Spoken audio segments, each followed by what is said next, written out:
안녕하십니까. 하나금융경영연구소 정유탁 연구위원입니다. 직접 찾아뵙고 현장에서 전망을 좀 말씀드려야 되는데, 이 코로나 시절이다 보니 어쩔 수 없이 이렇게 영상으로 인사를 드리게 됐습니다. 양해 부탁드리겠습니다. 잘 아시는 것처럼 지난 2년간 코로나가 참 많은 것을 바꿔놓고 혼란을 가중시키고 어려움을 좀 배가시켰던 면이 있을 것 같습니다. 사실 잘 아신 것처럼 금년 상반기만 하더라도 아세안이 다른 여타 신흥국들보다 회복세가 강할 것으로 그렇게 판단을 했는데 하반기 들어서 델타 변이가 급격하게 확산하면서 그 아세안 회복력에 대한 눈높이가 상당히 낮아지고 있는 것 같습니다. 더욱이 이런 상황에서 미국을 필두로 해서 그 선진국들의 양적 완화, 축소, 즉 통화정책 정상화까지 나타내면서 그 어느 때보다 불확실성이 좀 더 높아지고 있는 것 같습니다. 이렇다 보니 내년 세계 경제랑 인도네시아 경제 전망에 관련해서 과연 어떻게 흘러갈지 또 어떠한 암초가 있을지 이런 점들에서 많이 궁금해 하실 것 같습니다. 이런 상황에서 저는 오늘 여러분들께 그 내년 세계 및 인도네시아 경제 전망에 대해서 좀 말씀드리려고 하고요. 그리고 좀 리스크 요인, 좀 체크해서 봐야 될 부분들에 대해서 좀 중점적으로 말씀을 드리고자 합니다. 그럼 제가 준비한 자료들과 함께 말씀을 드리도록 하겠습니다.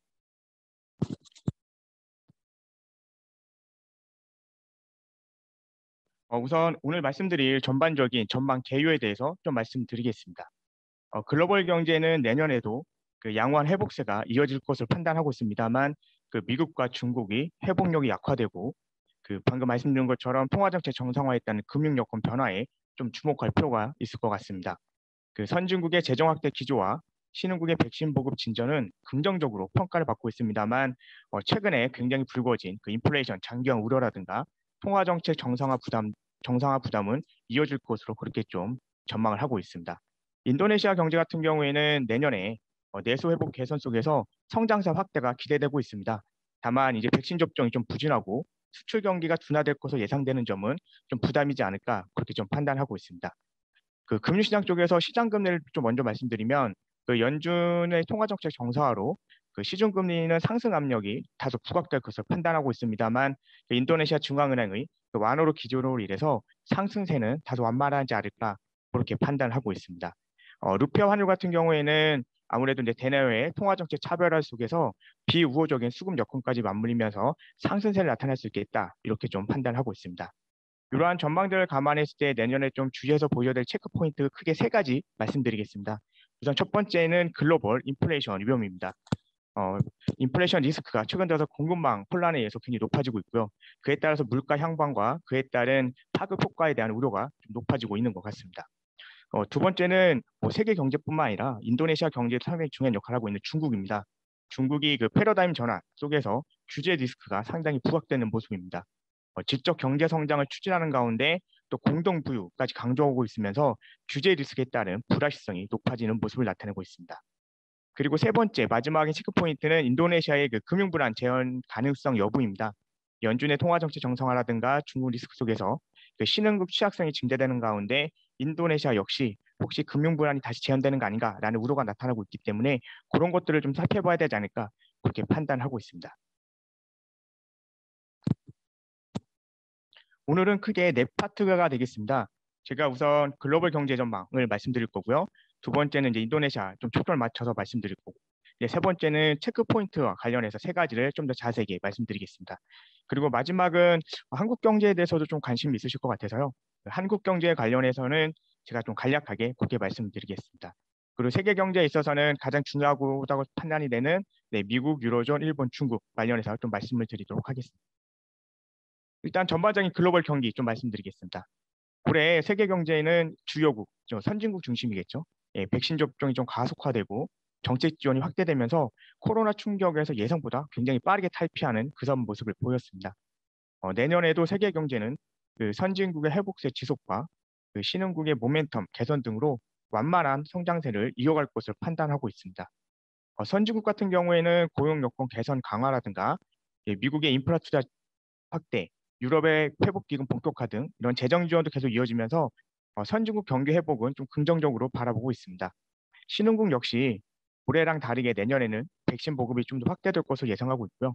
그에 따라서 경제활동 재개가 본격화되면서 내수가 올해보다는 강화될 것으로 보이고 그것이 경기를 뒷받침하지 않을까 그렇게 전망을 하고 있습니다. 다만 이제 우려스러운 것 몇 가지가 있는데요.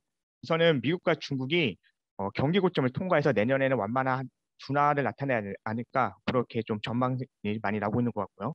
또 하나는 이제 선진국 중심의 이 통화 정책 정상화에 따른 금리 요건 변화. 그 세 번째는 이 인플레이션 리스크.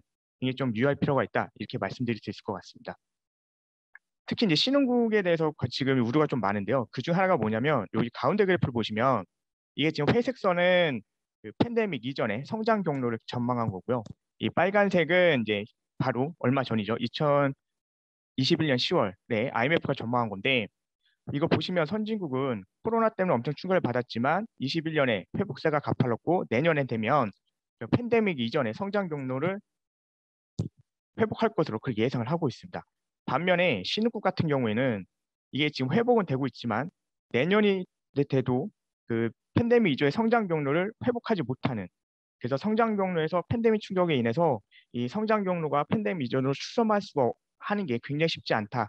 다시 말씀드리면 코로나 충격이 선진국과 신흥국 모두에게 영향을 크게 미쳤지만 선진국은 백신과 재정의 힘으로 빠르게 회복된 반면에 신흥국은 굉장히 회복이 더딘 그런 모습을 나타내고 있고 이런 상황에서 코로나 대응 과정에서 부채가 굉장히 급증했고 그다음에 정책 여력도 제한적이기 때문에 신흥국과 관련된 취약성이 내년에 좀 더 부각될 수 있다.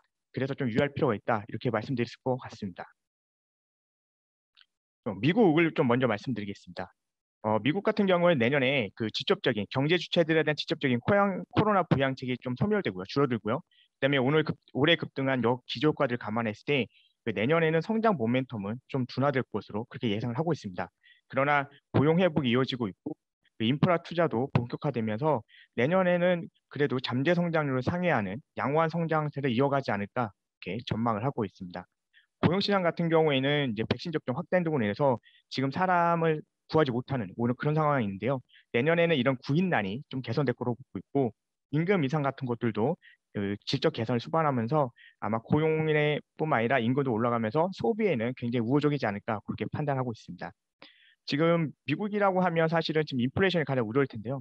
내년에는 인플레이션 압력은 다소 둔화될 것으로 판단하고 있습니다만 지금 제가 방금 말씀대로 임금이 소비에는 굉장히 플러스 요인일 수도 있지만 임금 상승이 사실 좀 경기 후행적으로 반영된다는 측면 그리고 이제 기후변화 과정에서 나타나는 요인들을 감안했을 때 인플레이션은 상당히 연준이 목표로 한 2%보다는 높은 수준에서 장기간 이어질 가능성이 있습니다.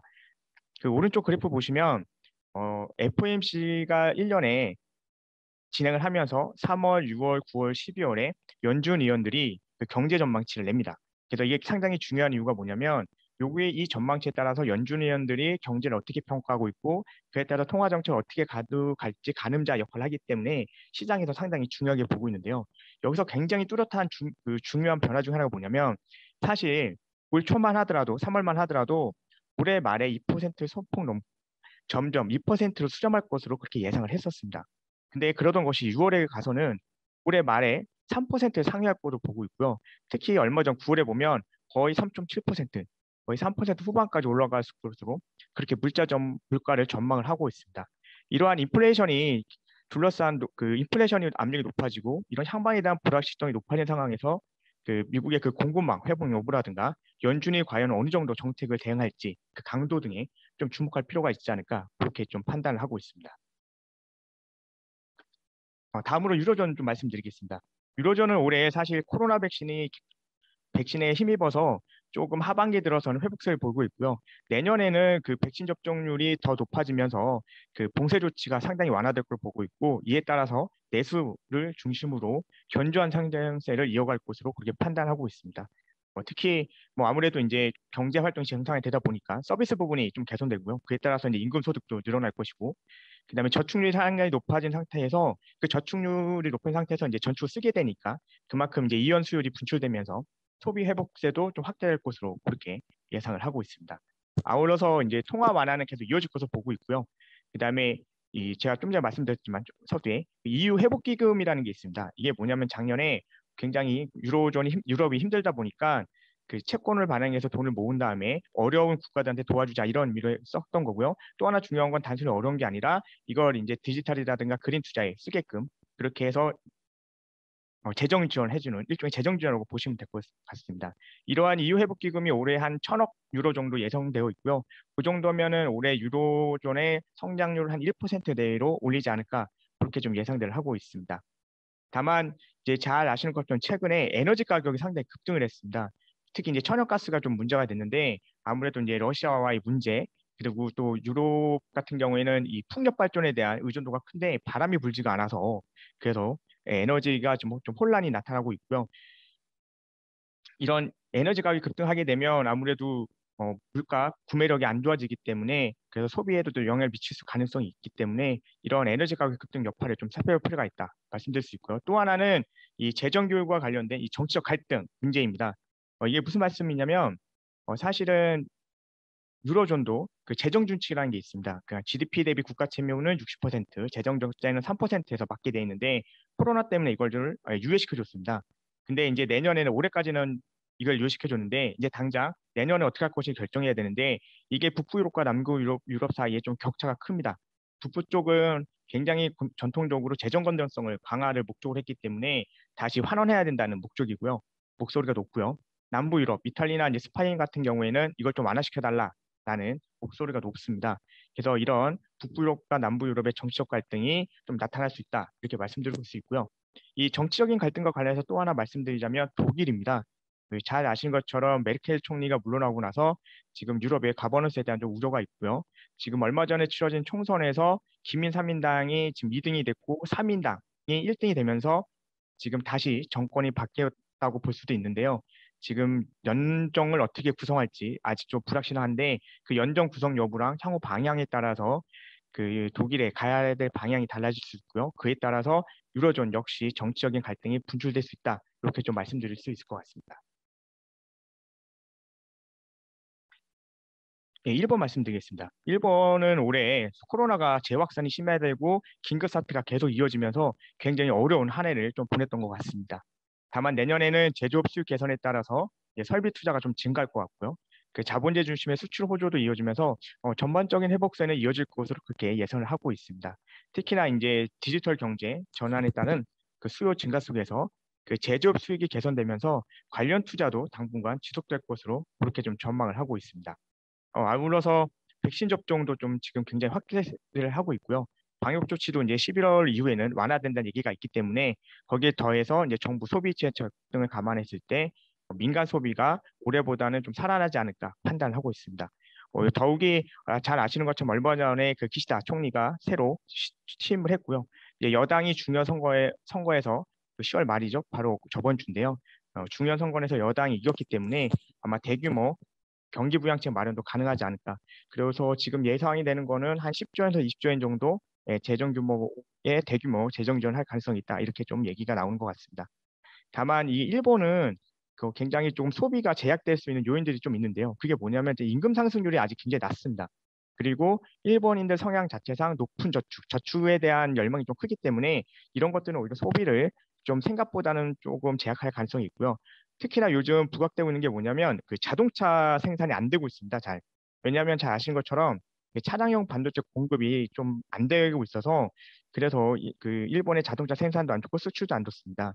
일본 자동차 같은 경우에는 수출에서 한 20% 넘게 차지하고요. 제조업도 한 20% 차지하고 있기 때문에 내년에는 그 반도체 공급 개선 여부에 따른 그 자동차 산업이 어느 정도 회복될지가 일본 경제에 있어서 중요하지 않을까 그렇게 좀 판단을 하고 있습니다. 기후변화 리스크를 좀 말씀드려야 될 것 같습니다. 잘 아시는 것처럼 그 기후변화 대응이 점점 더 높아지고 있습니다. 이러한 기후변화에 대한 대응은 아무래도 이제 국제 공조라 협력을 강화시키고 단기적으로는 아무래도 인프라 투자 늘어날 수도 있기 때문에 그린 투자가 늘어날 수 있기 때문에 경기 부양 유도하면서 그 중장기적으로는 산업 구조 전환을 좀 나타낼 것으로 기대는 하고 있습니다. 다만 여기서 문제가 나타나는 게 뭐냐면 그 이행 리스크라고 하는데요. 그 저탄소 경제로 이행되면서 나타나는 이행 리스크들인데 여기서 가장 지금 우려스럽게 보고 있는 건 뭐냐면 이게 국가 간 환경 기술, 친환경 기술이 다르고 기후 대응 정책도 다르기 때문에 이것이 일종의 기술 장벽, 일종의 보호무역으로 작용하면서 좀 자유무역이 좀 후퇴될 수 있다 이런 얘기도 나오고 있는 것 같고요. 그리고 국가별로 설정해 놓은 목표들이 좀 비현실적이다 이런 비판들도 좀 존재하는 것 같습니다. 특히 지금 이행 리스크로 말씀드렸는데 이 기후변화 대응 리스크가 높아지면서 또 하나 문제가 되는 게 뭐냐면 사실은 선진국과 신흥국 간의 갈등이 좀 더 커질 수 있다는 거에 지금 더 주목을 좀 하고 있는 것 같습니다. 지금 방금 말씀드렸지만 선진국과 신흥국은 그 기술 격차 문제가 있고요. 그다음에 탄소 절감 비용에도 차이가 났기 때문에 그 신흥국의 선진국을 따라가는데 상당히 어려운 면이 있습니다. 이러한 상황에서 지금 미국이라든가 유럽 연합 같은 경우에는 탄소 국경세 조정 제도를 도입하겠다라는 얘기를 하고 있고요. 이런 탄소 국경세를 도입하게 되면 탄소 배출량을 줄이지 못할 경우에는 그게 그대로 관세로 되기 때문에 신흥국들이 수출에 상당히 어려움을 나타낼 수 있습니다. 이러한 기술 격차라든가 그다음에 탄소 국경세 도입에 따른 마찰 같은 거에 나타나게 되면 사실은 중장기적으로 선진국과 신흥국의 격차가 더 확대될 그럴 가능성도 있기 때문에 좀 이 기후변화 리스크를 조심스럽게 주의해서 봐야 되지 않을까 판단하고 있고요. 한 가지 더 말씀드리고 싶은 게 있는데 뭐냐면 지금까지는 제가 기후변화가 대응하는 과정에서의 그 이행 리스크 말씀드렸는데 이 기후변화 리스크 중에 또 하나가 뭐가 있냐면 바로 물리적인 리스크가 있습니다. 이 물리적인 리스크라는 게 뭐냐면 기후변화, 이상기후가 심해지면서 그러니까 홍수라든가 해일이라든가 가뭄이 심해지면서 물리적으로 실질적으로 물리적으로 오는 그런 리스크들, 피해들을 말하는데요. 이게 지금 여러 기관들의 분석 결과를 보면 이 기후변화에 따른 물리적 리스크가 가장 클 수 있는 게 고온의 신흥국들, 그러니까 아세안 쪽이 인도랑 아세안 쪽이 이 물리적 리스크가 가장 클 수 있다 이렇게 얘기가 좀 나오고 있습니다. 그 말은 다시 말씀드리면 신흥국들 입장에서 특히 아세안 입장에서 기후 변화에 따른 대응을 강화해야 되는데 그 기후 변화 대응 강화가 필연적으로 해야 되지만 그 과정에서 나타날 수 있는 부작용들까지 감안을 해야 되기 때문에 이 신흥국들 입장에서는 기후 변화 대응이 오히려 정책 딜레마로 갈 수 있는 그래서 굉장히 어려운 상황에 놓을 수 있다 이렇게 좀 말씀을 드릴 수 있을 것 같습니다. 네, 그 중국을 좀 말씀드리겠습니다. 지금 아마 가장 조금 유익 있게 보이는 주목하는 국가가 요즘 중국이 아닌가 그렇게 생각이 드는데요. 하반기 들어서 전력난에다가 그다음에 규제 리스크가 심해지면서 그 굉장히 중국이 성장세가 둔화되는 모습을 나타내고 있습니다. 그럼에도 불구하고 내년에 그 중국의 경제 좀 살펴보자고 하면 그 최고 지도부가 교체식을 앞두고 있고 그렇기 때문에 아마 실물 경제를 중심으로 해서 경기 둔화 방어도를 할 거고요. 그걸로 인해서 소비 회복은 이어지고 수출 증가세도 유지되기 때문에 올해는 한 8% 내외 성장을 예상하고 있지만 내년에는 뭐 둔화를 하겠지만 그래도 한 5%대 성장률은 방어하지 않을까 그렇게 예상을 하고 있습니다. 중국 같은 경우에는 이제 대규모 무차별적인 양적 완화는 지향을 하고 있어서 아마 전면적인 금리 인하를 한다거나 이렇게는 하진 않을 텐데 아마 추가적인 지준율 인하 등과 같은 미세 조정은 좀 실시할 가능성은 남아 있습니다. 그러나 이런 상황에서 지적 성장과 소득 분배를 강조하는 그 경제 패러다임 전환이 좀 예정되어 있고요. 이러다 보니까 단기적으로는 성장 동력이 약화될 수 있고요. 또 하나 이제 최근 또 중요하게 나타나고 있는 게 이 미중 간의 갈등. 그리고 중국이 지금 거시 레버리지 관리를 좀 강하게 하고 있기 때문에 디레버리징에 따른 신용 위험들도 좀 경기 하방 압력으로 좀 작용할 소지가 있습니다. 보시면 여기 지금 사회융자총합과 M2 증가율인데요. 코로나 때는 굉장히 경기 부양에서 높였다가 그 이후에는 다시 굉장히 쪼이는 그런 모습을 나타내고 있습니다. 특히나 지금 중국 경제에서 가장 중요한 부분 중에 하나가 이제 부동산인데요. 이 지금 부동산 가격 그 상승률 보시면 21년 올해 들어서 초까지는 괜찮았는데 올해 들어서 이 유동성도 굉장히 축소돼 가는데 또 올해 들어서만 부동산 규제 지적이 300건 이상 나오면서 굉장히 가파르게 부동산 가격이 떨어지고 있어서 이런 것들도 역시 성장을 좀 제약하는 요인이 되지 않을까 그렇게 좀 판단하고 있습니다. 제가 지금 방금 전력난 얘기를 들었는데요. 전력난에 대해서 좀 더 말씀을 드려야 될 것 같습니다. 지금 중국이 사실 올 초만 하더라도 굉장히 경기 호백이 되면서 굉장히 수요가 급증을 했습니다. 그러면서 이제 전력 소비가 굉장히 증대됐는데 그럼에도 불구하고 이제 환경 규제 강화라든가 석탄 수급 불균형으로 인해서 굉장히 심각한 전력난이 발생했습니다. 석탄 생산이 둔화되는 가운데서 이제 잘 아시는 것처럼 호주산 석탄 수입을 좀 금지했습니다. 이 호주산 석탄이 중국이 화력 발전에 쓰는 석탄의 한 59%, 60% 가까이 되기 때문에 이걸 전면적으로 금지하다 보니까 석탄 가격이 현재 9월 기준으로 올 초 대비 한 2배 이상 급등하는 그런 모습을 나타냈고요. 거기에다가 이제 탄소 배출 억제 목표를 맞추기 위해서 그 전력 공급을 제한하는 그래서 공장 가동을 좀 줄여야 된다라는 차원에서 공급까지 제한했기 때문에 전력 공급 제한하면서 전력난이 굉장히 심각한 사태를 맞이했던 것 같습니다. 중국 성장 둔화 우려가 증대된 상황에서 심지어 이제 전력난까지 가세하면서 이제 경기 불확실성이 좀 확대되고 있는 것 같습니다. 그리고 잘 아시는 것처럼 이 중국 같은 경우에는 생산에 굉장히 중요한 거점이기 때문에 이게 중국에서 끝나는 게 아니라 여타 에너지 가격이라든가 그다음에 지부시 타격 등 글로벌 차원의 부정적인 파급 효과도 나타날 수 있기 때문에 좀 주목할 필요가 있지 않을까 그렇게 판단하고 있습니다. 최근 들어서 중국 정부가 이제 전력난 심각성을 깨닫고선 좀 대응 노력을 하고 있는데요. 뭐 예를 들면 석탄 채굴 확대라든가 그 전기 사용 제한 검토 이런 것들을 인해서 조금 전력난은 다소 완화될 것으로 그렇게 판단하고 있습니다만 그 동저위 난방 수요라든가 동계 올림픽 등을 감안할 때 내년 초까지는 전력 불안이 이어질 가능성이 있습니다. 이 동계 올림픽을 제가 왜 말씀드렸냐면 그 2008년 그 하계 올림픽 때 기억하실지 모르겠는데 이 중국이 올림픽을 앞두고 나면 그 미세먼지를 없애거나 환경 차원에서 굉장히 규제를 강하게 합니다. 네, 내년 2월에 동계 올림픽이 있기 때문에 그런 거 감안했을 때 환경 규제에 대한 압박은 계속 이어질 것으로 그렇게 좀 예상을 하고 있습니다. 다음 신흥국입니다. 신흥국 같은 경우는 내년에는 이제 선진국의 회복세를 이어가고 올해보다는 이제 백신 보급이 좀 진전되면서 경기 회복에는 좀 긍정적으로 작용할 수 있을 거라고 판단을 하지만 미국과 중국의 성장 모멘텀 약화 속에서 금융 여건 변화랑 그다음에 부채 누중 위험 등에 따른 하방 리스크에 좀 유효할 필요가 있지 않을까 그렇게 좀 판단하고 있습니다. 오른쪽 그래프 보시면 그 신흥국들이 그 가계 기업 정부 부채 비율인데 GDP 대비인데 보시는 것처럼 정부 부채가 상당히 가파르게 한 8%포인트 이상 증가했고요. 뭐 가계부채 증가율은 상대적으로 좀 미미하다 할 수 있는데 기업 부채 같은 경우에는 16%포인트 이상 이렇게 증가하는 그래서 기업 부채랑 정부 부채가 굉장히 급격하게 증가하는 모습을 나타내면서 이 부채 리스크에 대한 우려가 좀 높아지는 것 같습니다.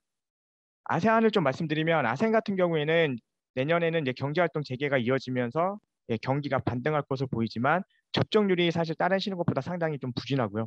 관광업 회복도 재개는 하고 있습니다만 좀 지연될 가능성이 있고 그다음에 정부가 굉장히 많은 그 정부 부채를 지고 있기 때문에 정책 여력도 약화되지 않을까. 그래서 이런 것도 좀 부담으로 작용할 수 있을 것 같습니다. 인도 같은 경우에는 지금 내년에 인도가 좀 상당히 견조한 성장을 할 것으로 좀 기대를 하고 있습니다. 지금 여기에서도 보시면 사실 인도가 코로나 충격이 가장 컸는데 올해나 내년에 급격하게 회복을 하면서 여타 신흥국보다도 상당히 양호할 것으로 그렇게 좀 판단하고 있습니다. 그 이유는 그 제조업과 건설업이 호조세를 이어갈 것으로 판단하고 있고요. 그다음에 해외 투자가 많이 이루어지면서 그 고용과 소득이 회복이 되면서 아마 신흥국 중에서 가장 견조하지 않을까 그렇게 판단하고 있습니다. 중남미 같은 경우에는 내년에 내수 회복으로 좀 완만한 성장세는 예상되고 있지만 중남미 같은 경우에도 재정 여력이 굉장히 축소되어 있고요. 특히나 또 최근에는 정정 불안까지 좀 맞물려 있어서 회복세가 올해보다는 상당히 완만할 것으로 판단하고 있습니다. 제가 지금 정치적 불확실성 말씀드렸는데요. 그 브라질이 지금 최근에 그 상원에서 대통령을 그 코로나 대응을 미숙하게 했다. 이런 것들을 기반으로 해서 9개 혐의로 기소를 했습니다. 그래서 지금 대통령과 위원들 사이에서 정치인들 사이에서 굉장히 큰 압력 다툼이 좀 부각되는 거 아니냐라는 좀 우려가 있기 때문에 이러한 정치적 불확실성도 중남미에 있어서 상당히 중요한 요인이지 않을까 그렇게 좀 판단하고 있습니다. 그다음에 그 올해 굉장히 원자재 가격이 급등하면서 인플레이션을 많이 영향을 줬는데요. 내년에도 아마 유가가 어떻게 될지 굉장히 궁금하실 것 같아서 유가 전망을 좀 말씀드리도록 하겠습니다. 내년의 국제 유가는 오펙이라든가 미국 등 그 주요 산유국들의 생산 확대로 인해서 공급 부족 현상은 점차 완화되고 이에 따라서 좀 안정세를 찾아가지 않을까 그렇게 좀 파악을 하고 있습니다. 왼쪽 그래프 보시면 올해만 하더라도 사실은 유가가 초과 수요를 나타냈습니다. 근데 내년에는 이제 특히 미국이라든가 오펙을 중심으로 해서 산유량이 늘어나면서 내년에는 소폭 초과 공급, 다시 말해서 유가 상승세가 좀 이렇게 하락할 수 있는 그런 여건이 되지 않을까 그렇게 좀 판단하고 있습니다. 지금 예상하기로는 두바이 기준으로 해서 올해는 배럴당 한 60달러대 후반 정도 예상을 하고 있고요. 내년에는 두바이 기준으로 해서 한 60달러대 중후반 정도 나타나지 않을까 그렇게 예상을 하고 있습니다. 한편 이제 글로벌 경기가 정상화되면서 그 원유 수요가 증가를 하고 있습니다만 그 팬데믹 이후에 그 친환경 전환 가속화라든가 이런 것들 감안했을 때 그 원유 수요가 과거만큼은 회복세를 나타내기 좀 쉽지 않을 거다 이런 예상이 있고요. 이런 것들은 아마 중장기적으로 원유 수요가 압력이 크지 않기 때문에 유가를 하락시킨 요인이 될 것으로 그렇게 판단하고 있습니다. 다만 이제 친환경 전환에 따른 이제 마찰적 수급 불황 우려가 있고요.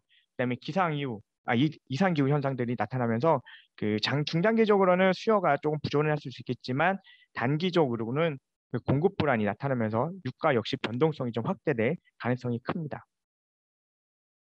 지금까지 제가 글로벌 경제를 말씀드렸고요. 이제 인도네시아 경제를 좀 말씀드리도록 하겠습니다.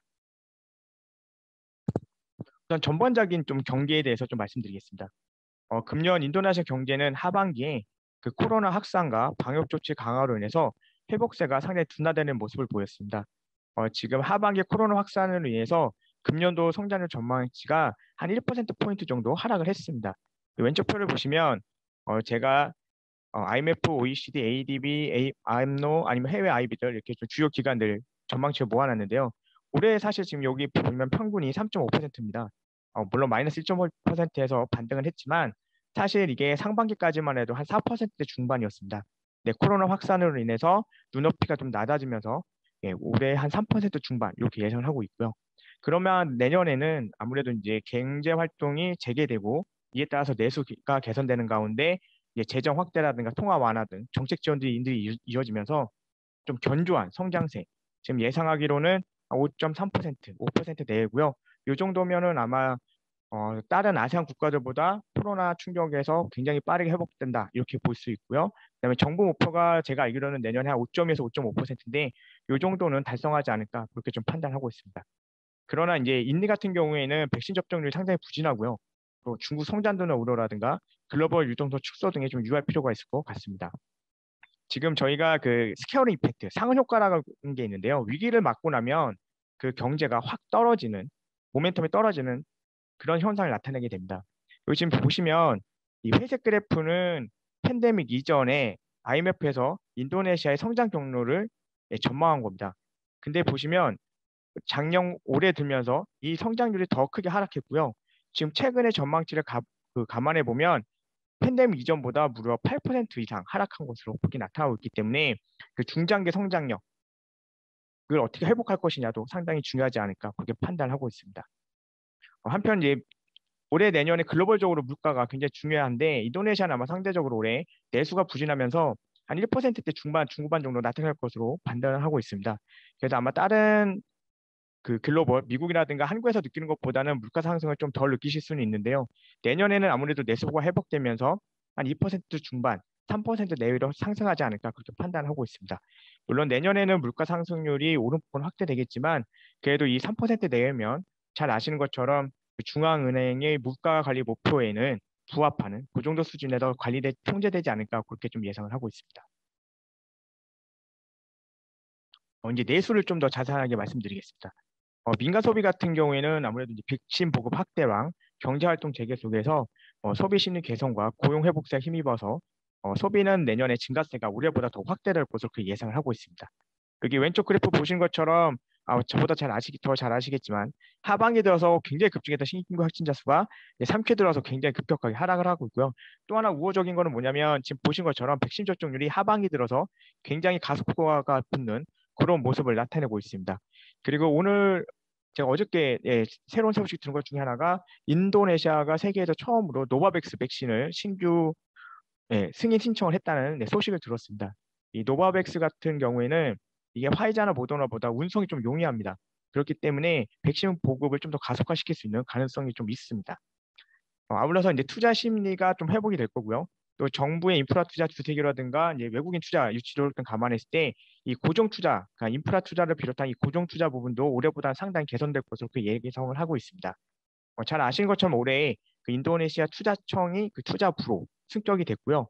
그리고 규제 완화라든가 개방 확대, 고용 유연화 등을 기반으로 하는 이 옴니버스법까지 통과가 되면서 그 외국인 투자자들을 봤을 때는 굉장히 경영 환경이 개선되고 있다 이렇게 좀 판단을 하고 있는 것 같습니다.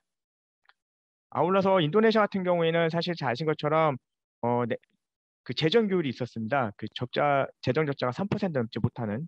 근데 이게 코로나 때문에 재정 규율을 좀 적용을 예외시켰고 그게 아마 내년까지도 재정 규율이 적용이 예외가 되기 때문에 지금 보시는 것처럼 내년에도 물론 올해보다는 재정 적자폭은 축소되겠지만 그래도 상당히 재정 적자가 늘어난 상태라서 이게 경기를 좀 회복시키는데 재정적 지원이 좀 유효하다 이렇게 볼 수 있고요. 다만 예, 재정 적자 확대는 잘 아시는 것처럼 재정 건전성 악화로 이어지기 때문에 이런 걸 어떻게 대비할 것이냐 이게 또 하나의 숙제가 되지 않을까 그렇게 생각을 합니다. 이렇게 내수는 굉장히 견조할 것으로 판단하고 있지만 여전히 또 불확실성은 남아 있습니다. 우선 백신 안전에 대한 불신과 빈곤율 상승입니다. 지금 백신의 안전에 대한 불신임을 제가 이걸 얘기한 게 뭐냐면 그 얼마 전에 제가 서베이한 걸 보니까 아직까지도 인도네시아 국민들의 거의 25% 30%는 백신에 대한 불신이 좀 팽배하다라는 제가 좀 그걸 얘기를 들었고요. 또 하나는 제가 이제 굉장히 가파르게 오르다고 말씀드렸는데 그럼에도 불구하고 10월 말 기준으로 아직 25%입니다. 이게 백신 완료율이 25%인데 지금 전 세계적으로 백신 완료율이 40%에 가깝게 되고요. 여타 신흥국보다도 굉장히 낮은 수준입니다. 이 백신 완료율이 낮다 보면 백신 속도가 빠르지 않는 이상 백신 효과가 떨어지기 때문에 집단 면역 형성을 하는데 굉장히 어려움을 거의 봉착할 수 있습니다. 그리고 지금 인도네시아 정부가 지금 계획하고 있는 거는 내년 3월 말, 1큐 말까지 집단 면역 형성을 위한 백신을 완료하겠다라는 거 목표를 세우고 있었는데 다른 기관들을 봤을 때는 그거에 대한 부정적인 좀 의견들이 좀 많은 것 같습니다. 지금 아무리 가속화되고 있긴 하지만 너무 더디기 때문에 세계은행 같은 경우에는 내년 상반기 그리고 다른 아이비들 같은 경우에는 내년 3분기가 되더라도 집단면 형성을 위한 그 백신 보급이 쉽지 않을 거다라는 예상이 나오고 있습니다. 그래서 이런 백신 보급률을 어떻게 올릴 것이냐 이게 상당히 좀 중요할 것으로 판단이 되고요. 그리고 사실 코로나 이전만 하더라도 그 빈곤율이 10%였던 게 완화돼서 떨어져서 9%까지 떨어져 9% 내외로까지 아니 9.8% 정도까지 떨어졌었는데 9%로 하락했는데 이게 코로나 이후에 다시 10% 넘게 올라왔습니다.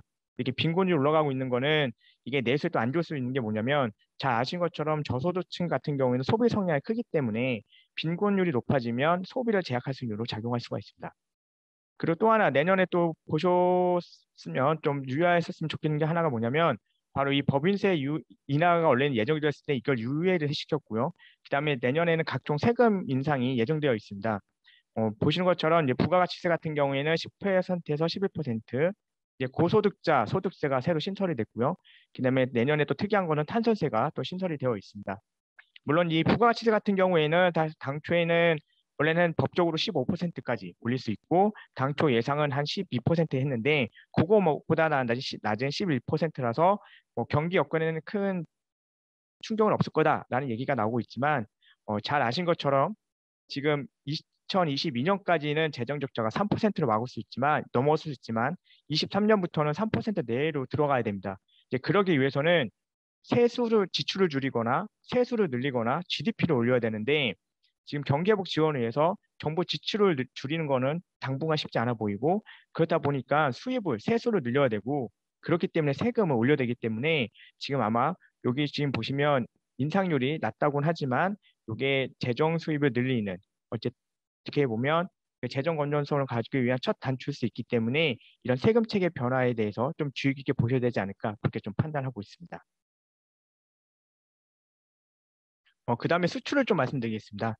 내년에도 이제 글로벌 경기 회복에 따른 대외 수요가 이어질 거고요. 그다음에 알셉과 같은 이제 교역 시장도 확대될 수 있기 때문에 이런 거 감안했을 때 수출은 내년에도 좀 증가세를 유지할 것으로 그렇게 좀 판단하고 있습니다. 얼마 전에 무역장관이 작년이죠. 작년에 무역장관이 그 인터뷰를 한 내용을 보면 알셉 체결로 인해서 수출은 한 8에서 11%, 외국이 직접 투자는 한 18%, 20% 증가할 것으로 그좀 예상을 하고 있는 것 같습니다. 그러나 그 수출에 있어서 가장 중요한 중국의 성장 둔화 우려라든가 그 원자재 가격 안정에 따른 수출 단가 하락 등으로 수출 증가율은 좀 둔화될 것으로 그렇게 판단하고 있습니다. 그 오른쪽 그래프 보시면 이게 중국 성장률과 인도네시아 수출 간의 상관관계를 나타내는 건데요. 상당히 높은 상관관계를 나타내고 있습니다. 이건 다시 말씀드리면 내년에 중국 성장률이 둔화될 경우 인도네시아 수출도 증가율이 둔화될 수 있다. 이렇게 좀 말씀드릴 수 있을 것 같고요. 그리고 그 상품으로 보자면 인도네시아에 있어서 그 팜 오일이라든가 석탄, 원유가스 같은 비중이 상당히 높습니다. 근데 올해는 사실은 원자재 가격 급등으로 인해서 혜택을 받은 게 좀 있습니다. 왜냐하면 수출 단가가 올라가기 때문에 이게 수출을 증가시키는 요인으로 작용을 합니다. 그러나 내년에는 이런 원자재 가격들이 안정화를 찾을 경우에는 수출 단가가 오히려 증가율로 봤을 때는 떨어지기 때문에 수출 증가율에는 조금 안 좋지 않을까 그렇게 판단하고 있습니다. 그래서 이런 걸 감안했을 때 내년에는 올해보다는 수출 경기가 좀 둔화될 것으로 인도네시아의 수출 경기는 둔화될 것으로 예, 그렇게 좀 예상을 하고 있습니다. 아울러서 그 코로나 이후에 GVC가 상당히 약화되고 있고요. 또 하나는 이 저탄소 경제 전환 과정에서의 이런 구조적인 변화에 좀 유의할 필요가 있습니다. 제가 앞서서 그 기후변화 리스크 말씀드릴 때 이거 잠깐 언급해 드렸는데요. 그 지금 수출 비중이 큰 파모의 석탄, 석유가스 같은 이 인도네시아의 그 원자력 같은 경우에는 저탄소 경제로 전환으로 갈 경우에 탄소 절감에 있어서 굉장히 큰 피해를 받을 수밖에 없습니다. 그렇기 때문에 이런 구조적인 변화에 대해서도 좀 유의해서 좀 봐야 되지 않을까 그렇게 판단하고 있습니다. 경산 수지 쪽을 좀 말씀드리면 지금 제가 말씀드린 대로 수출 증가세가 둔화되고 또 내수 회복에 따른 수입 증가 등으로 인해서 경산 수지 적자폭은 내년에 소폭 확대될 것으로 그 예상을 하고 있습니다. 지금 올해 같은 경우에는 경산 수지 적자가 GDP 대비 한 마이너스 0.5% 내외 이를 예상하고 있는데 내년에는 그 경상 수지 적자폭이 한 마이너스 1% 내외로 확대될 것으로 그렇게 예상을 좀 하고 있는 것 같습니다. 그다음에 이제 금리랑 환율, 금리 시장 쪽 전망에 대해서 좀 말씀을 드리도록 하겠습니다. 선진국, 특히 내년에는 이 미국의 통화정책 정상화가 본격화되면서 대외발 금리 상승 압력이 좀 확대될 것으로 그렇게 예상을 하고 있습니다.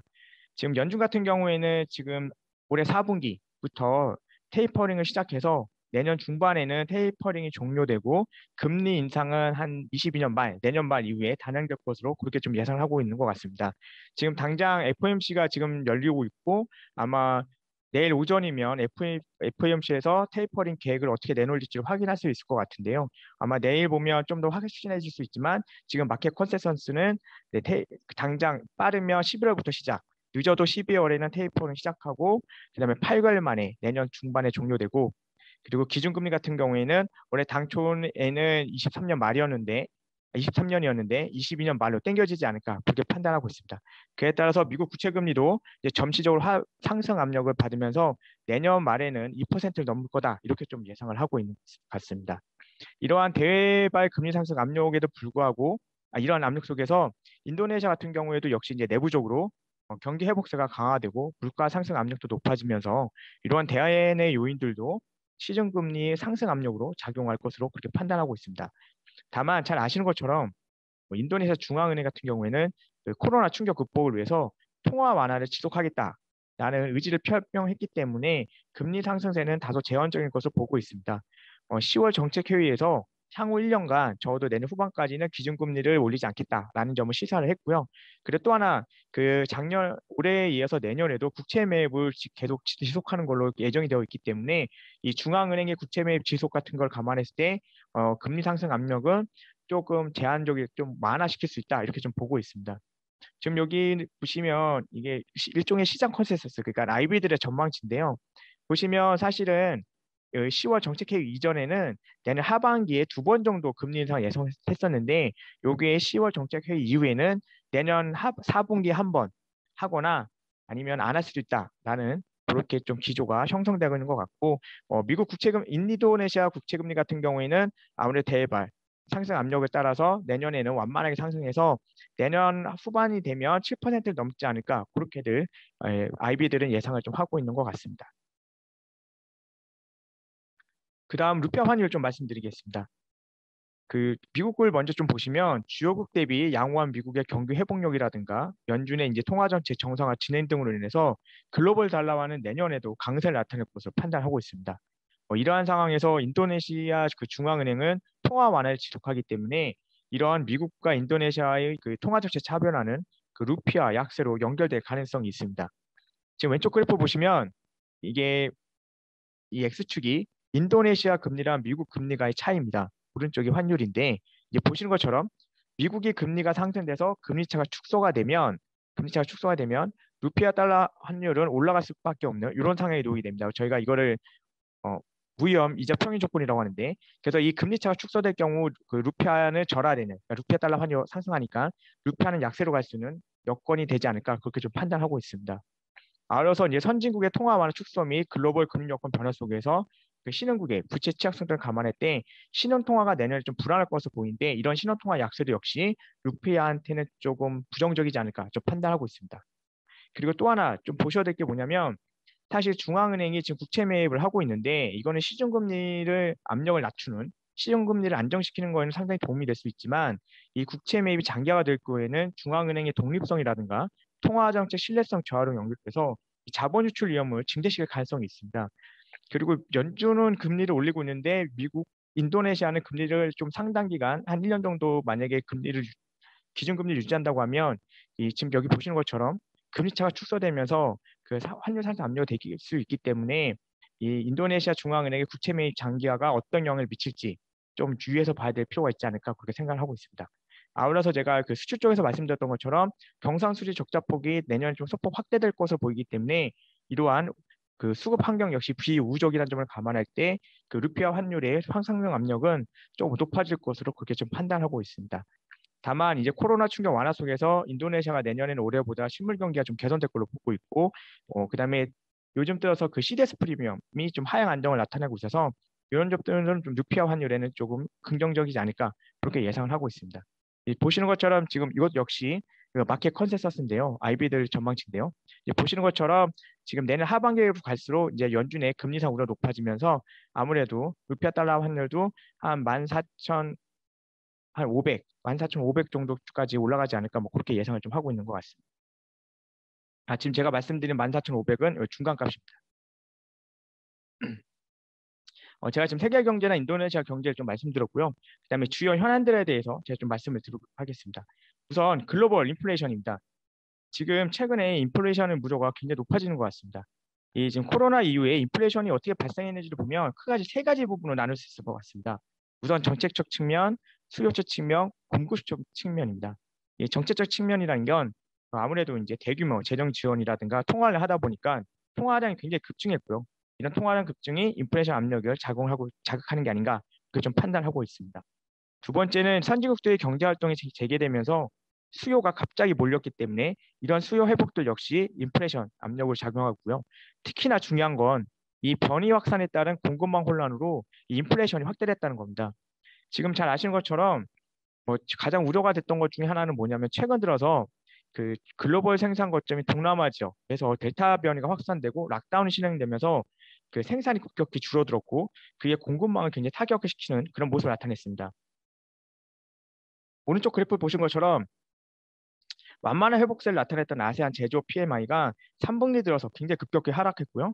특히나 이제 전자제품 생산에 있어서 가장 중요한 말레이시아랑 베트남이 상당히 꺾이면서 그렇지 않아도 차량용 반도체가 부족했는데 이런 그 동남아 지역 락다운으로 인해서 그 부품 소재, 특히 반도체 부분에 대한 우려가 더 높아진 것 같습니다. 다만 제가 말씀드리고 그 종전에 이제 정책 측면, 수요 측면, 공급 측면 말씀을 드는데 이제 하나하나씩 좀 얘기를 들어보면 이 공급 측면 말고 이제 먼저 제가 그 정책 측면을 말씀드릴 텐데요. 그 통화량과 인플레이션 관계가 과거보다 상당히 약화되었습니다. 지금 미국도 보시면 90년대부터 보시면 통화 증가율에 따른 물가 상승률을 그 영향을 보면 상당히 많이 둔화됐고요. 한국도 마찬가지로 많이 둔화가 됐습니다. 이런 점 감안했을 때 통화량 급증에 따른 물가 상승 압력은 좀 제한적이다. 그래서 정책 측면에 대한 거는 조금 완화가 되지 않을까 판단하고 있고요. 그리고 그동안 미국의 그 물가 급등을 주도했던 일시적 수요, 그러니까 중고차라든가 외식 같은 경우에는 지금 일시적 요인이기 때문에 지금 그래프에서 보시는 것처럼 제가 말씀드린 일시적 요인이라는 게 지금 중고차, 렌탈, 차량 보험, 항공, 외식 이런 품목들인데요. 최근에 그 리오프닝 되면서 굉장히 수요가 만만해져서 급등했지만 최근 들어서는 이런 일시적 요인들이 상당히 줄어드는 통화 압력을 완화시키는 요인으로 작용을 하고 있습니다. 아울러서 코로나 피해를 위해서 극복을 위해서 그 직접적인 재정 부양책 역시 일시적인 점에서 그 통화량이라든가 수요측 압력 같은 것들은 조금 완화될 것으로 그렇게 판단하고 있습니다. 아울러서 지금 신흥국의 백신 보급도 점차 확대될 것으로 보이기 때문에 주요 생산 시설의 셧다운도 좀 완화될 것으로 판단하고 있습니다. 아울러서 이제 원자재 가격 안정이라든가 내년에는 그리고 이제 부품 소재라든가 선박 확보를 위한 각국 정부의 노력들도 물가 불안을 개선하는 데는 좀 일조할 것으로 판단하고 있습니다. 그럼에도 불구하고 가장 우려스러운 것은 아무래도 이제 공급적 불안 요인들입니다. 우선 또 말씀드릴 게 뭐냐면 그 임금 상승이라든가 주거비 상승들 같은 기조적 물가 상승세가 굉장히 높아지고 있고요. 기대 인플레이션이 불안정한 점도 좀 우려해서 봐야 될 것 같습니다. 그리고 공급적 측면에서 불안 요인 중에 가장 지금 핵심되는 건 아무래도 이제 반도체와 선박일 텐데요. 해상 물류 쪽인데요. 이러한 반도체와 선박 같은 경우에는 특성상 그 신석한 공급이 개선이 어렵습니다.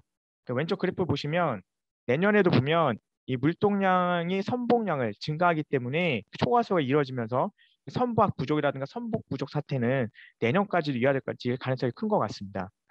그리고 차량용 반도체 같은 경우에는 지금 이 리드 타임이라는 게 이제 주문해서 넘겨주고까지의 시간인데요. 이게 지금 내년 중반까지도 굉장히 정상 수준 이상으로 가면서 내년 중반 이후에나 아니 내년 중반까지도 어렵고 내년 하반기나 돼야 사회나 돼야 조금 더 완화되지 않을까 이렇게 좀 우려를 하고 있는 것 같습니다. 아울러서 이제 저탄소 과정에서 이제 전통 에너지 사업 투자가 부진하고 규제 강화 등에 따라서 그 원재적 수급 불안이 우려가 되는 점. 요거를 요즘은 그린플레이션이라고 얘기하는데요.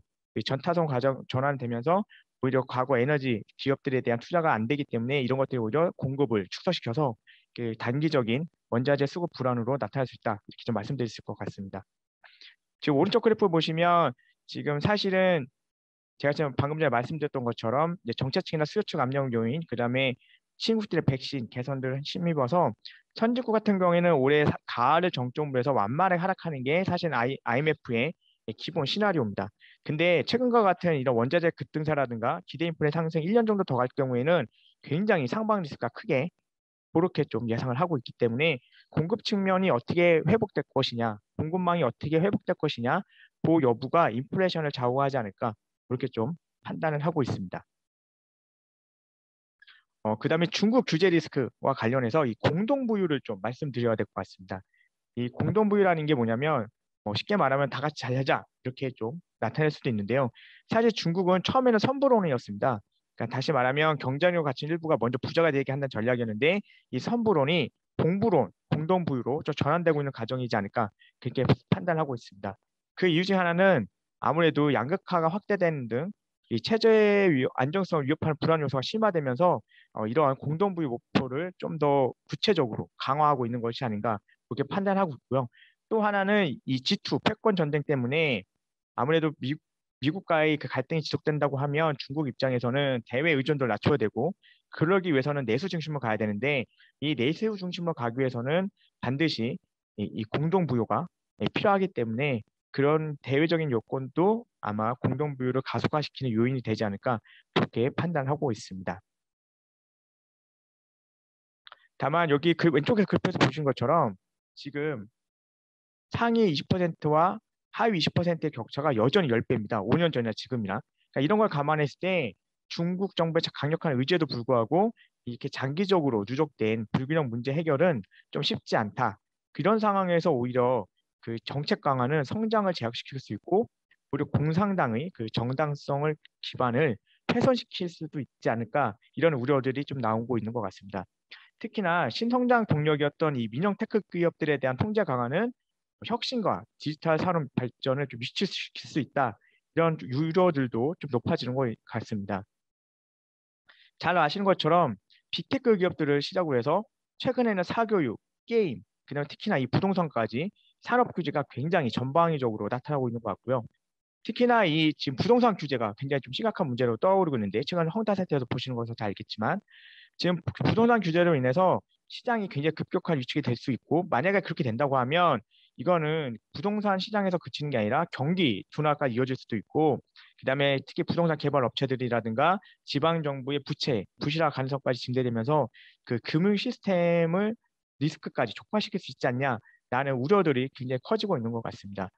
특히나 이제 잘 아시는 것처럼 헝다 사태 이후에도 보면 다른 헝다 사태 이후에 그다음에 또 다른 그 개발 업체들을 중심으로 해서 한 두세 군데들이 더 순익이라든가 이런 개발 업체들의 그 부담, 디폴트 우려가 계속 나오고 있는 것 같고요.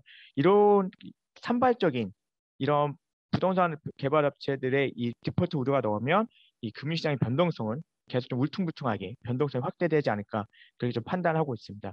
그래서 중국이 공동부유를 추진하는 데 있어서 핵심 정책이 부동산 규제인데 이 부동산 규제에 있어서는 그 정부의 의지가 강력하기 때문에 그래서 앞으로도 그 개발 업체들을 중심으로 해서 디폴트 우려라든가 그다음에 중국 경기 둔화 우려라든가 금융시장의 불확실성을 좀 제공화시킬 수 있겠다 이렇게 좀 말씀드릴 수 있을 것 같습니다. 그리고 체크 포인트 마지막으로 아마 다들 관심이 가장 많으실 것 중에 하나인데 이 인도네시아 금융 불안 가능성 점검을 좀 해드릴까 합니다.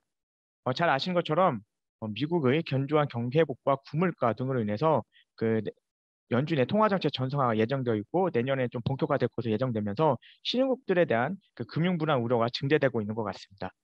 잘 아신 것처럼 미국이 금리를 상승하면 외국인 자금 유출과 주식 재건 외환 시장에서 이탈이 나면서 자산 시장이 충격을 나타내게 되고요.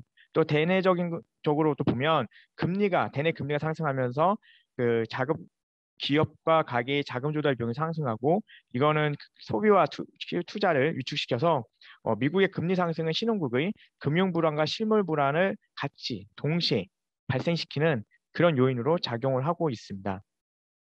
실제로 잘 기억을 하시겠지만 그냥 가장 우리가 기억 효과 중 하나가 바로 2013년에 나타났던 테이퍼 턴테물 때인데요. 이 2013년 5월에 보시면 5월 달에 아마 이 미스커뮤니케이션 때문에 텐트럼이 나타내는데 신흥국 채권 주가 통화 모두 하락하는 모습을 나타냈습니다. 여기서 신흥국 채권이 하락했다는 건 가격이 하락했다는 의미고요. 가격이 하락했으니까 금리는 급등한 그렇게 보시면 될 것 같습니다. 저 이때 상당히 금융시장이 테이퍼 턴트 때문에 혼란을 겪었던 기억이 있습니다.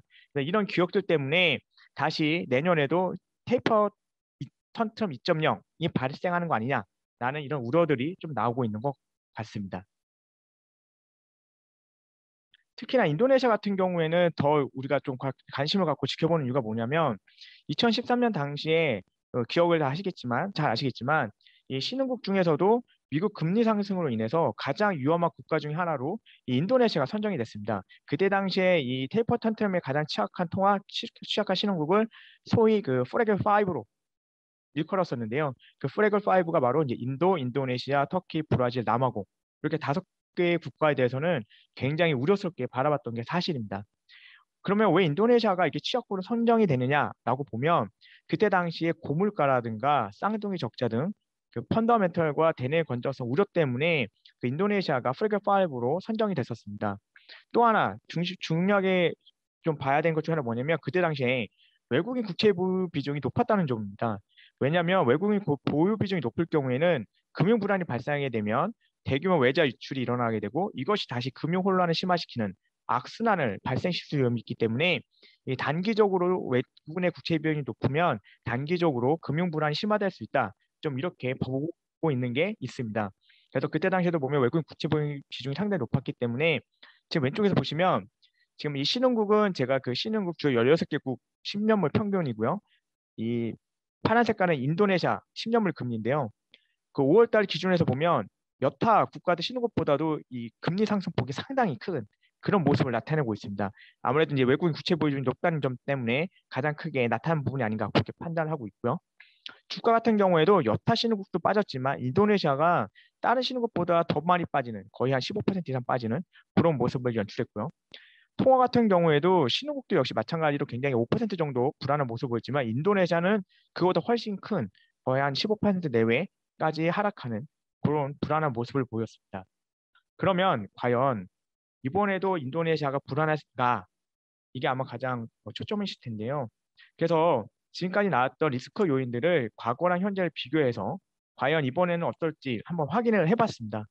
지금 왼쪽에 보시면 제가 크게 주요 기관들이 리스크 요인을 점검할 때 리스크 할 때 가장 많이 보는 실물 경제 부분, 재정 건전성 부분, 대외 안전성 부분, 대외 민감도 부분 이렇게 나눠서 봤습니다.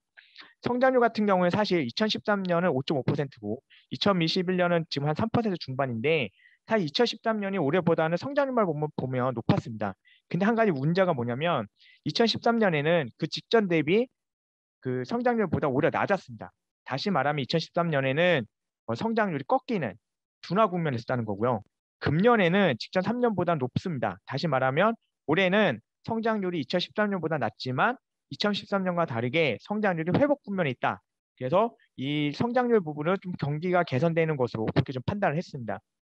또 하나 제가 고물가 말씀드렸는데요. 2013년에 물가가 6%를 넘었습니다. 그때 당시에 중앙은행의 물가 목표치가 4.5%를 감안하면 무려 물가 갭이라고 하는데요. 그게 2%포인트나 낮습니다. 근데 이번에는 1% 중반밖에 안 되기 때문에 지금 현재 인도네시아 중앙은행 목표가 3%를 감안하면 무려 물가 갭은 마이너스이기 때문에 이 물가 요건도 좀 개선됐다. 그래서 실물 경제 부분은 개선됐다. 이렇게 말씀드릴 수 있을 것 같습니다.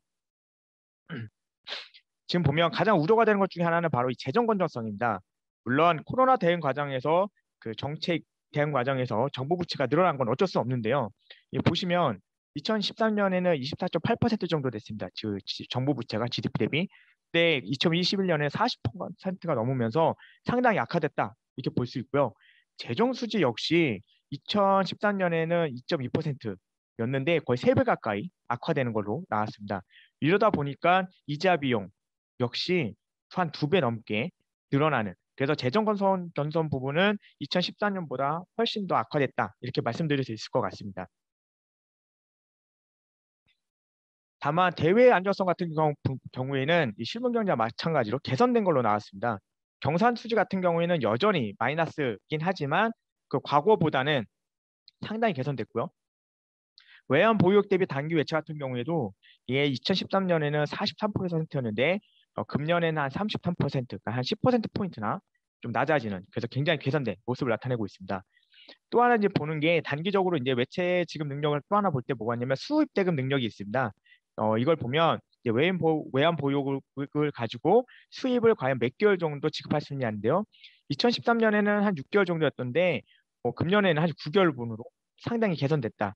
단기적으로도 그 외환 보유이라든가 개선을 하면서 대부분에 있어서는 재정 건전성과 다르게 과거보다는 개선됐다. 이렇게 좀 판단할 수 있을 것 같습니다. 또 하나 제가 앞에 장에서 그 외국인 구체 비중 문제를 얘기 들었는데요. 왜냐하면 외국인 구체 비중이 높으면 대민감도가 높을 수밖에 없기 때문입니다. 이게 보시면 2013년에는 32%였습니다. 그러니까 전체 국채에서 외국인이 차지하는 비중이 32%였는데 금년에는 한 23%, 그러니까 한 10%포인트 정도 내왔기 때문에 이 대외 민감도 부분도 역시 개선됐다. 이렇게 좀 말씀드릴 수 있을 것 같습니다. 그래서 보시면 이 중요한 항목 중에서 재정 건전성은 상당히 악화됐지만 나머지 부분들은 개선이 되면서 이런 리스크 요인들이 전반적으로 개선이 됐다. 이렇게 좀 판단하고 있고요. 그래서 보면 잘 아신 것처럼 올해에도 턴트럼이 한 2번 정도 있었습니다. 언제 있었냐면 올해 한 1차 저희는 인플레이션 턴트럼이라고 하는데요. 올해 갑자기 미국의 그 인플레이션 압력 때문에 시중금리가 갑자기 급등했던 경우가 있는데 그게 언제냐면 2, 3월이고 그다음에 최근에 FOMC 앞두고 9월, 10월 이렇게 2번이 있었습니다. 그래서 이 2번 때 1차 텐트럼과 2차 인플레 텐트럼 때의 그 금융 지표들을 신흥국가 인도네시아 좀 비교를 해봤습니다. 보시면 2013년에는 인도네시아 금리가 거의 2배 이상 확대됐는데 이번에는 오히려 신흥국보다 금리가 크게 오르지 않았습니다. 주가 같은 경우에도 인도네시아가 신흥국보다 훨씬 크게 빠졌는데 이번에는 오히려 양호한 회복세를 나타내는 모습을 나타냈습니다. 통화를 보시면 역시 2013년 테이퍼 템플 때는 인도네시아가 그 루피아 환율이 절하율이 엄청나게 컸었는데 올해는 뭐 절하는 됐습니다만 여타 시동국에 비해서는 상당히 안정적인 그런 모습을 나타내고 있습니다. 그래서 2013년보다는 금년에 들어서 인도네시아의 전반적인 불안 요인들이 좀 개선됐다. 이렇게 좀 판단이 좀 되어지는 부분이 있습니다.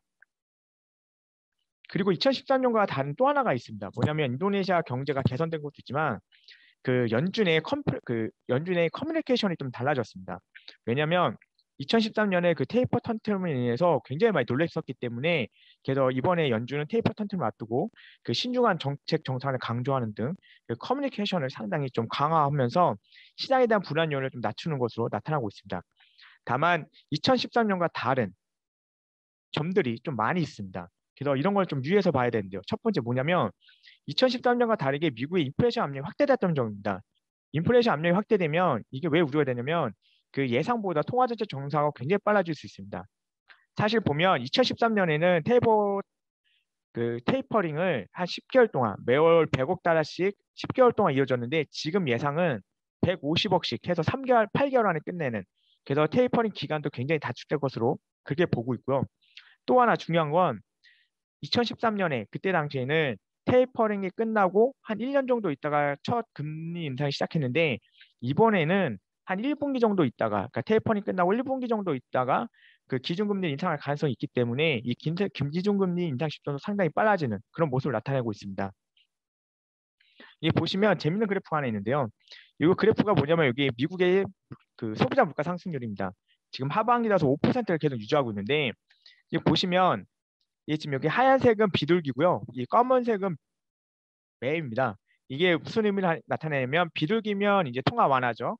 매면 이제 통화 긴축적인데 사실 연준은 계속 물가가 일시적이다는 그 입장을 견지했었습니다.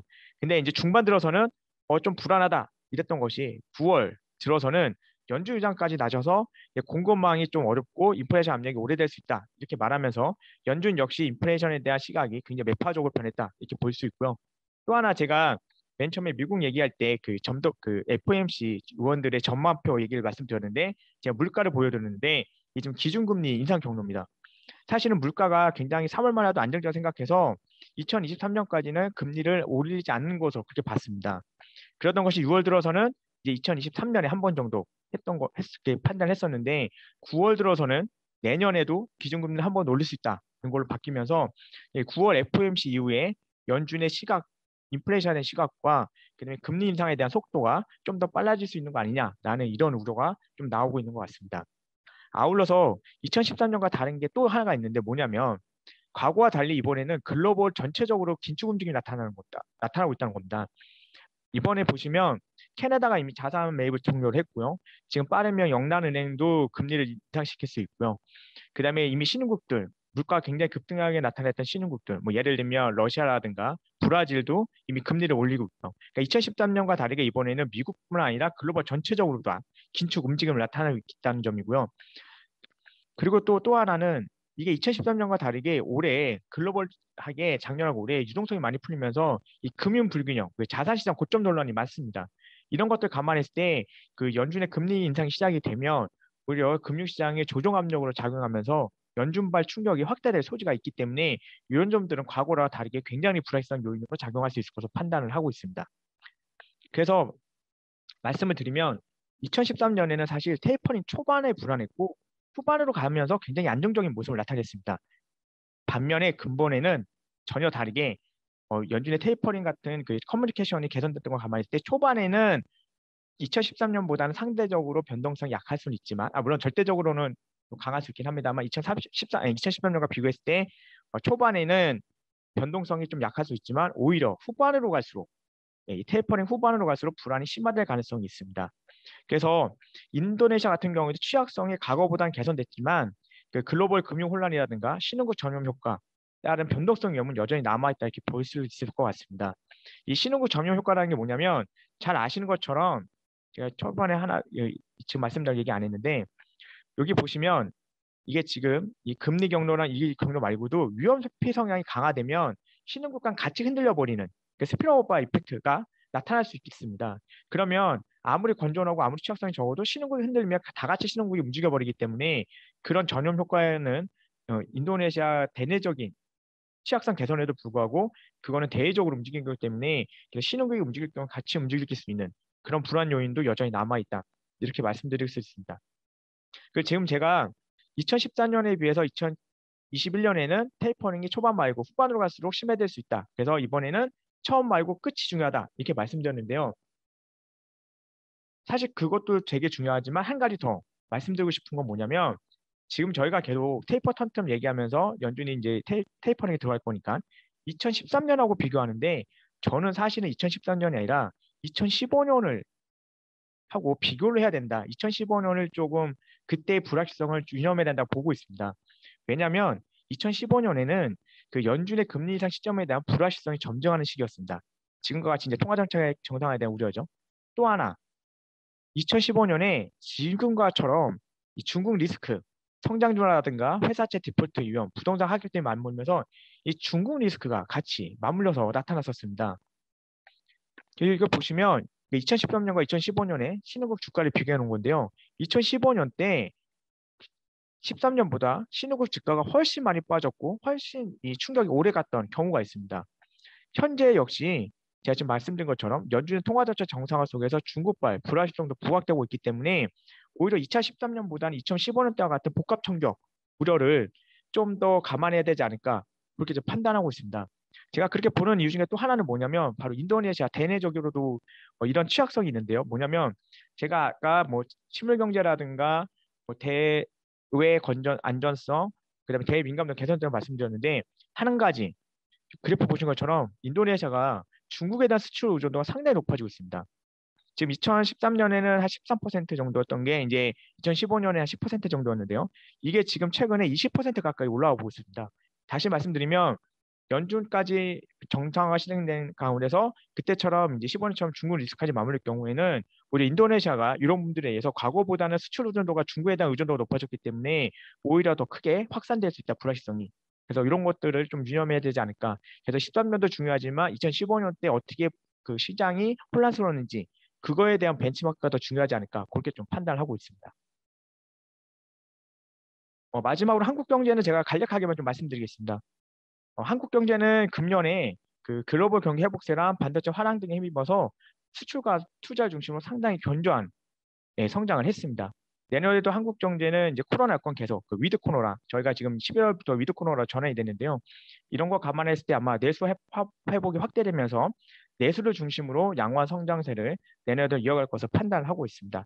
다만 이제 V자 반등 이후에 기저효과 소멸, 일종의 반작용이라고 하는데요.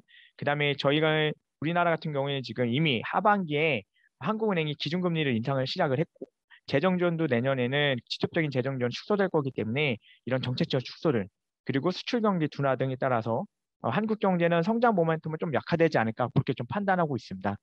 그래서 보시면 한국 같은 경우에는 GDP 성장률이 올해 한 4% 내외 예상하고 있고요. 내년에는 2% 후반으로 둔화될 것을 보고 있습니다. 민간 소비 같은 경우에는 올해보다는 내년에 아무래도 위드 코로나 감안하면 회복세가 좀 강화될 것으로 그렇게 보고 있고요.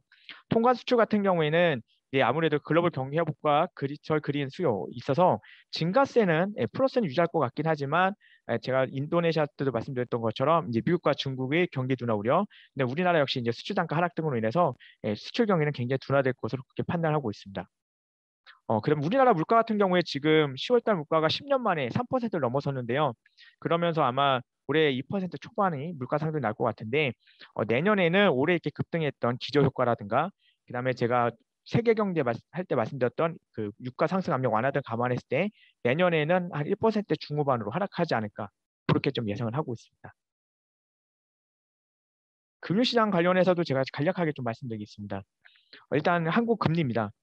연준의 통화정책 정상화가 본격화되면서 이러한 대외 금리 상승 압력이 시중금리를 끌어올릴 것으로 판단하고 있습니다. 그리고 인도네시아와 다르게 국내는 한국은행이 경기 회복과 금융 불균형 대응을 위해서 기준금리를 상승 계속적으로 올릴 아마 그런 기조를 가고 있는 걸로 보고 있고요. 이미 8월 달에 한 번 올렸고 4분기에도 한 번 더 올릴 것으로 보고 있고 내년에도 한 두 번 정도 추가 금리가 있지 않을까, 그렇게 예상을 하고 있습니다. 그래서 이러한 것들을 감안하고 그다음에 한국은행의 이제 금융 불균형 대응 의지라든가 그다음에 미국의 인플레 장기 흐름 감안했을 때 한국 금리는 상당히 좀 상승 압력이 확대될 수 있다, 이렇게 좀 판단하고 있고요. 그래서 보면 올해는 평균적으로 한 1.4%였다면 내년에는 한 1.9%까지 평균적으로 그렇게 올라갈 것으로 그렇게 예상을 하고 있는 것 같습니다. 그다음에 원달러 환율 좀 말씀드리겠습니다. 한국은행은 지금 제가 말씀드린 것처럼 기준금리 인상 기조로 진입을 했는데요.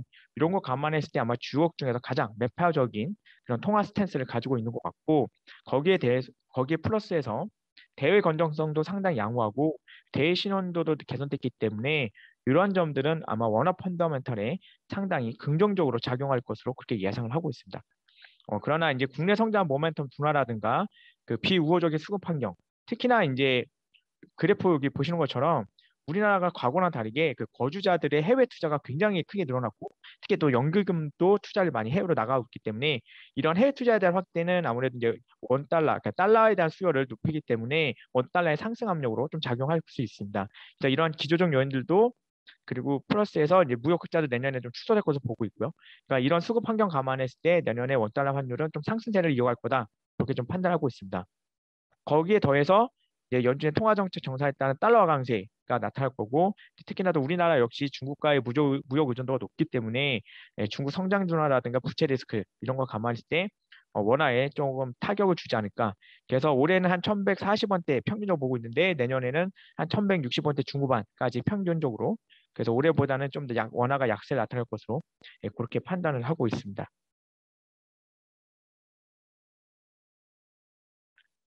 제가 준비한 내용은 여기까지입니다. 마지막으로 한 가지만 더 말씀드리자면 2020년은 그 코로나 확산 여부가 중요했다면 2021년은 코로나 충격 회복 여부가 중요했고 내년에는 아무래도 코로나 그 부작용의 극복 여부가 중요하지 않을까 그렇게 좀 판단을 하고 있습니다. 오늘 제가 말씀드린 내용들이 그 내년을 준비하시는 데 있어서 좀 조금이나마 도움이 되셨길 바라고요. 내년에는 그냥 마스크 없이 좀 코로나 걱정 없이 현장에서 좀 같이 호흡하면서 23년 전망에 대해서 좀 말씀을 드렸으면 좋겠습니다. 네, 이상입니다.